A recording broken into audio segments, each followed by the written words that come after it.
Bienvenidos a Semillas de Fe en el enlace Vida Cristiana. Este es un enlace para ti y todo el público, y este programa tiene el propósito de ayudarte por medio de temas, reflexiones, estudios, consejos bíblicos para que puedas vivir una vida cristiana victoriosa. También para que puedas descubrir en estas prédicas cómo puedes obtener la vida abundante de Dios que nos ofrece. Y sobre todo vivir la experiencia de una vida plena, llena de amor, llena de fe y de esperanza en Dios.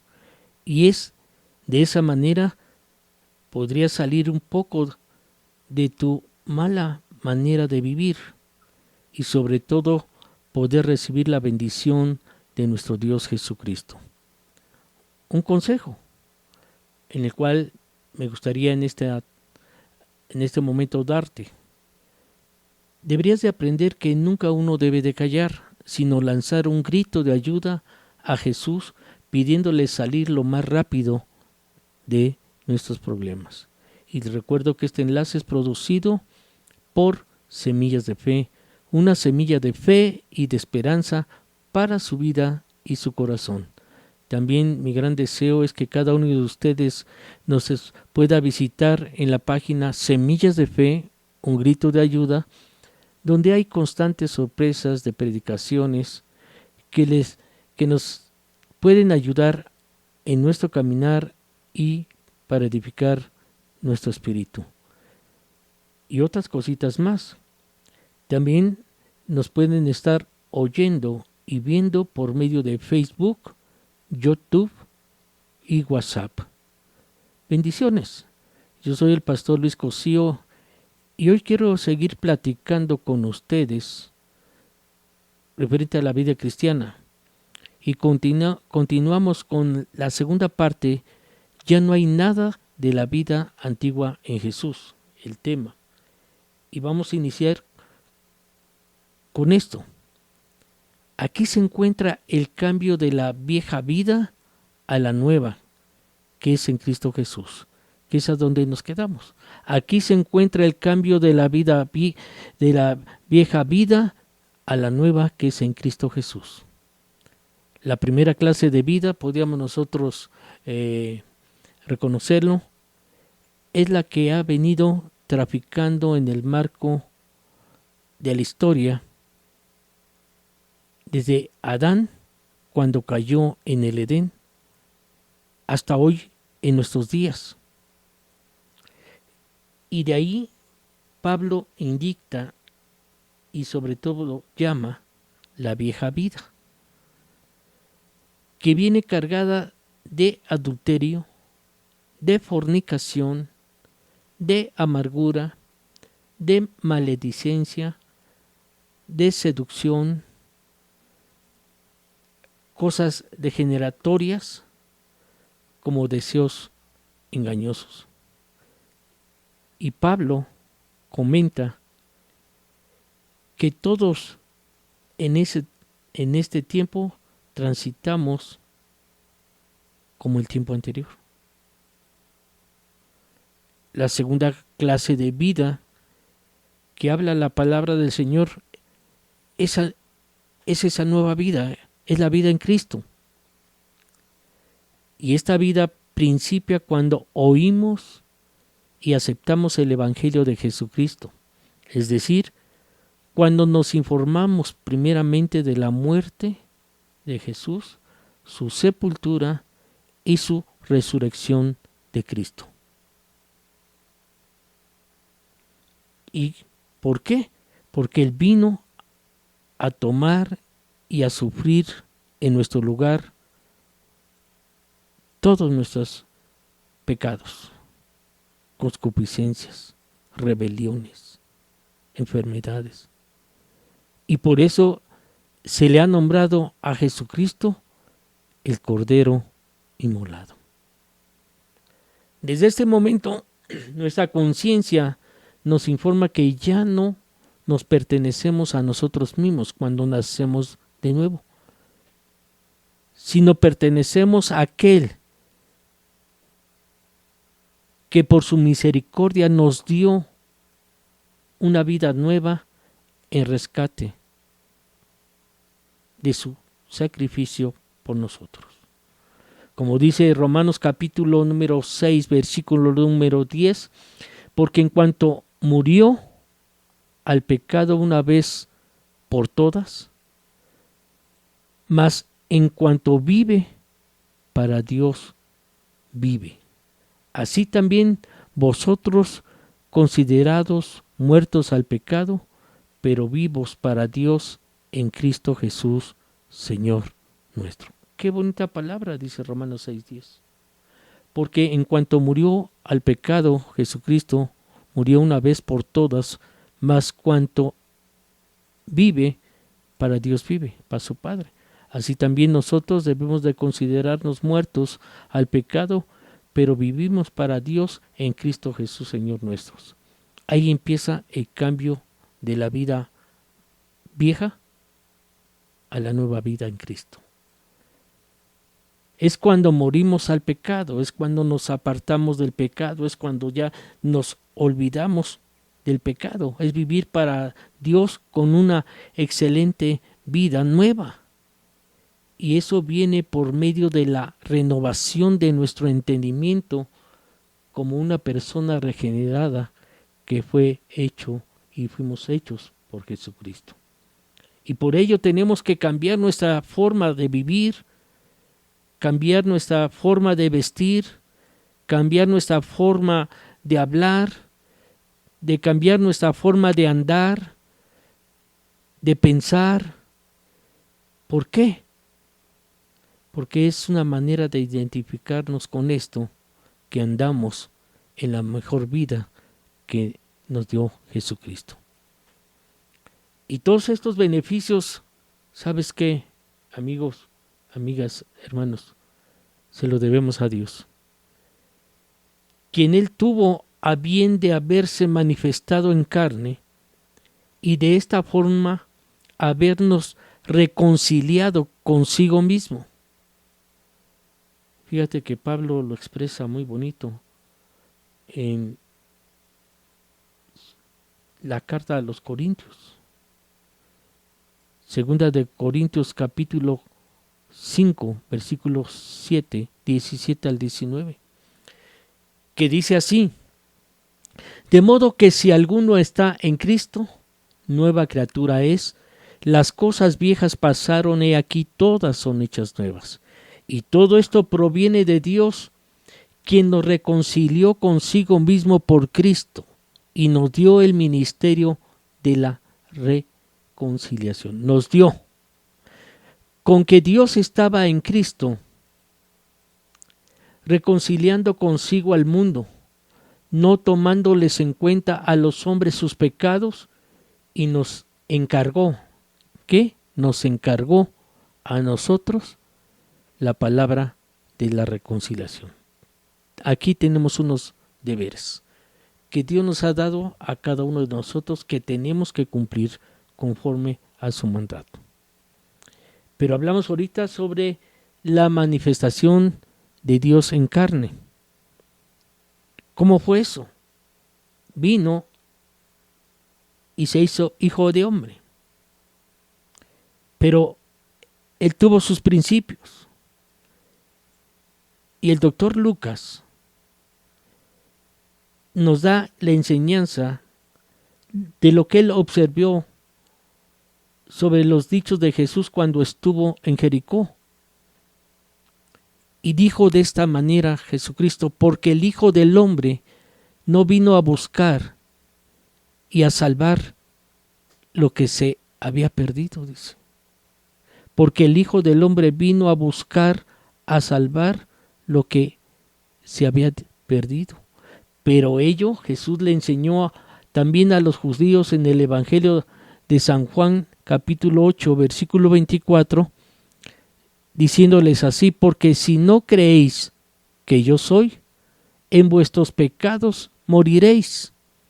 Por eso os dije que moriréis en vuestros pecados, porque si no creéis que yo soy, en vuestros pecados moriréis.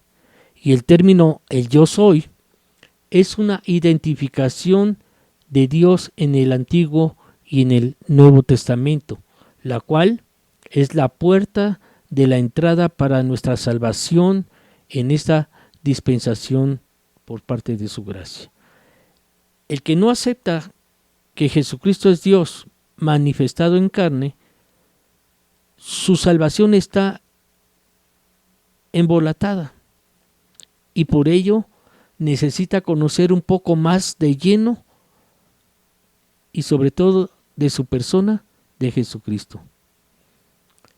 Por eso te lo repito, dice la palabra, porque si no creéis que yo soy, en vuestros pecados moriréis.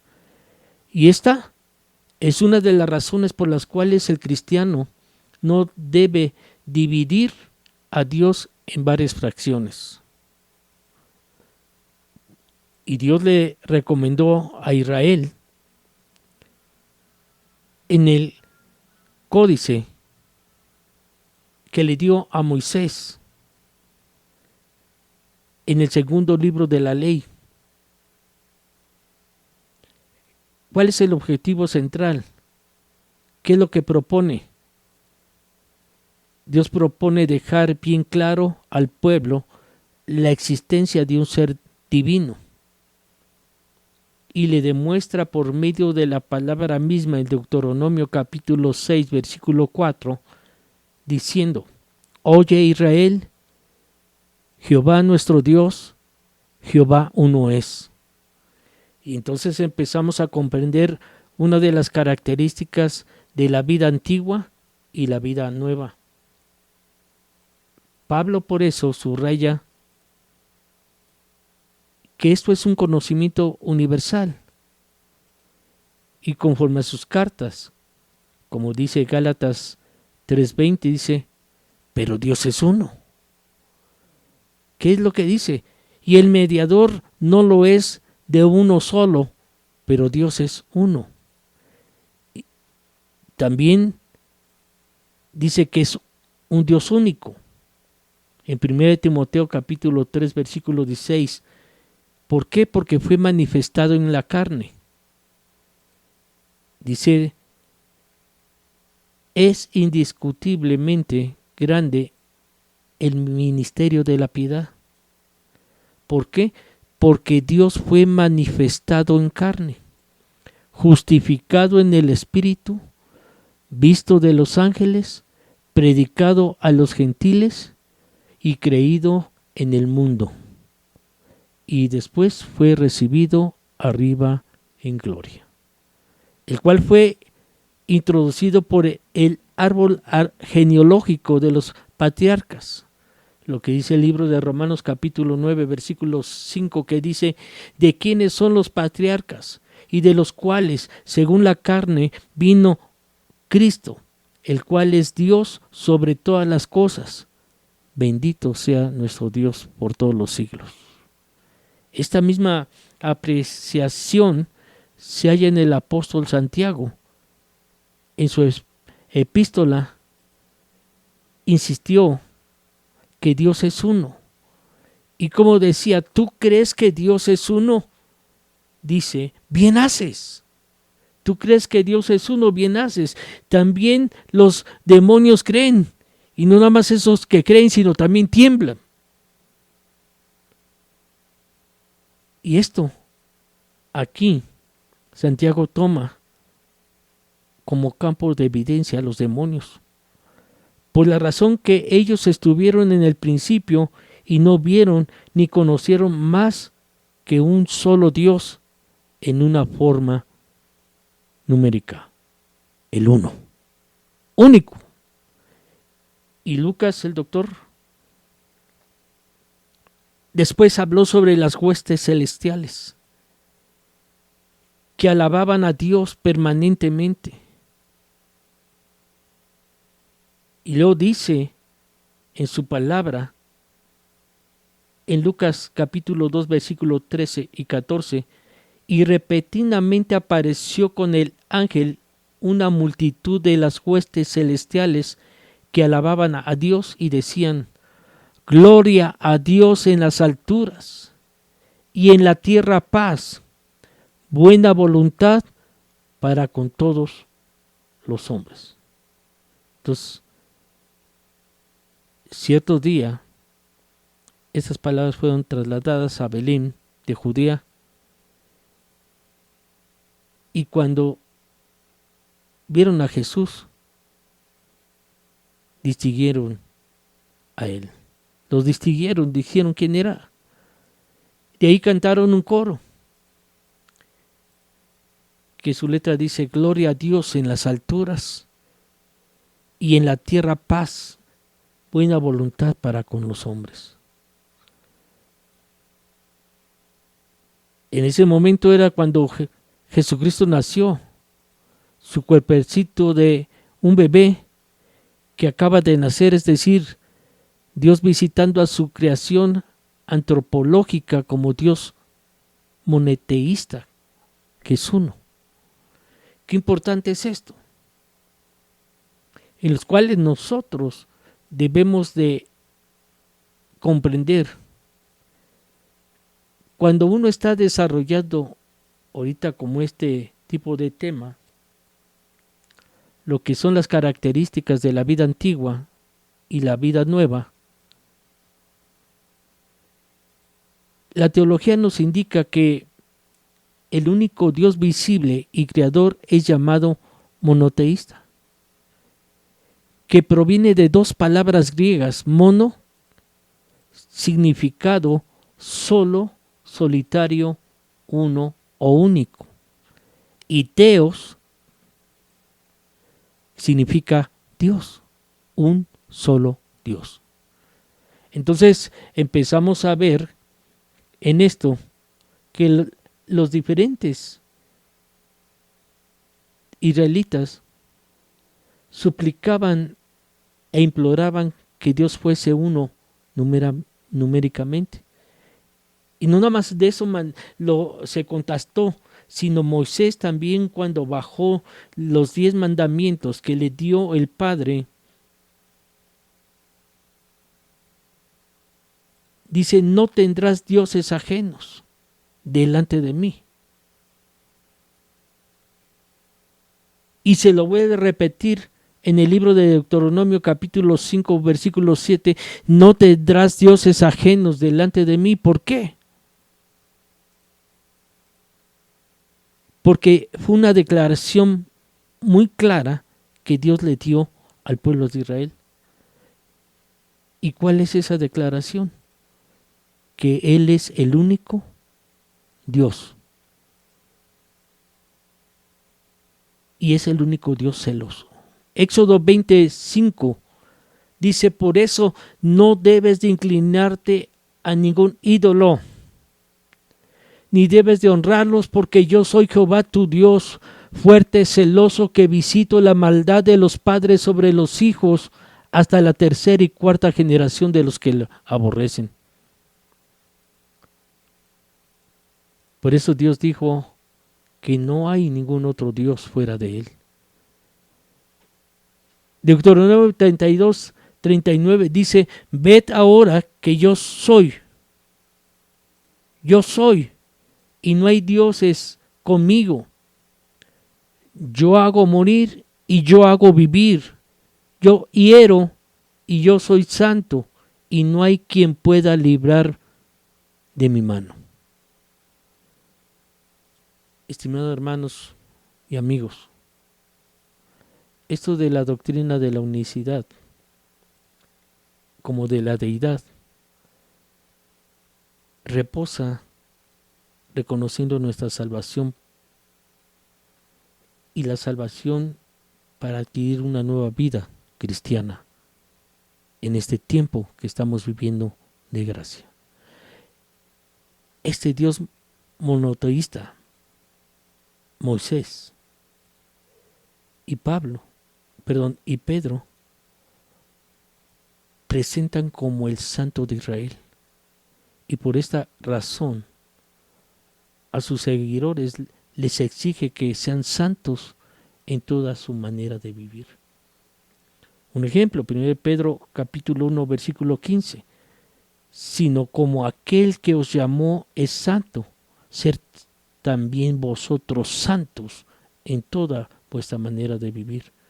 Libro de Colosenses capítulo 3, versículos 5 al 7 dice: haced morir pues lo terrenal en vosotros, que es la fornicación, la impureza, las pasiones deshonestas, malos deseos, la avaricia, la idolatría, cosas por las cuales la ira de Dios viene sobre los hijos de desobediencia, en los cuales vosotros también anduvisteis en otro tiempo cuando vivías en ellas. Porque yo soy Jehová, que os hago subir de la tierra de Egipto para ser vuestro Dios. Seréis pues santos, porque yo soy santos. Y esta palabra verdaderamente trae muchísimas cosas hermosas que hoy, más adelante, te quiero comentar. Yo soy el pastor Luis Cosío, de Semillas de Fe, y te pido que tú obres y pongas estas palabras que te estoy dando. Descubre las claves para una vida abundante que Dios te ofrece el día de hoy. Y empieza a vivir la experiencia de cómo puedes obtener una vida plena, llena de amor, de fe y esperanza en Dios. Y continuemos con la parte número 3 más adelante. Que Dios me los bendiga a todos.